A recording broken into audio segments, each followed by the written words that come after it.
Hey guys, my name is Bogi. I am a master mechanic, the owner of 180 Degrees Automotive, and one of the hosts of the TV show All Girls Garage. Now, I didn't start out as a mechanic, so I started out much like many of you might on the other side of the counter bringing my car in for repair, and I remember feeling really vulnerable. I didn't know of any of the highly technical terms. I felt like because I didn't know what I was talking about, like I had this big target on my head and I was potentially going to get ripped off or taken advantage of. But I've learned since becoming a technician and becoming a shop owner, and now as a shop management consultant, I really don't feel like there's as many people out there trying to take advantage of you as we necessarily might think, especially as women. I think we're told often as women that shops are going to take advantage of you and be careful.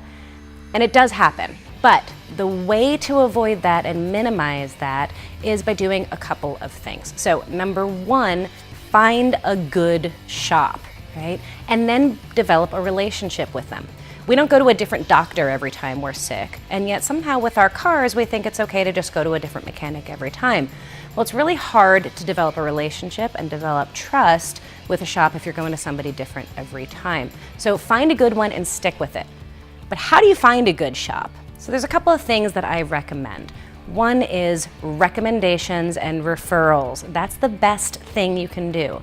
If you're in a new town or you're traveling somewhere and you don't know where to go, ask people. If you don't know anybody in the area, ask the interwebs, right? There's all sorts of great referral services and review services. Read the reviews. Read the bad reviews. And I generally recommend going after those bad reviews and looking at how the shop responds.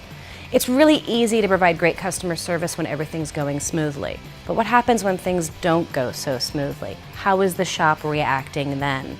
Do they have a good response? Are they taking the time to respond? Do they raise their hand when they mess up and take ownership for the problem? So that's number one.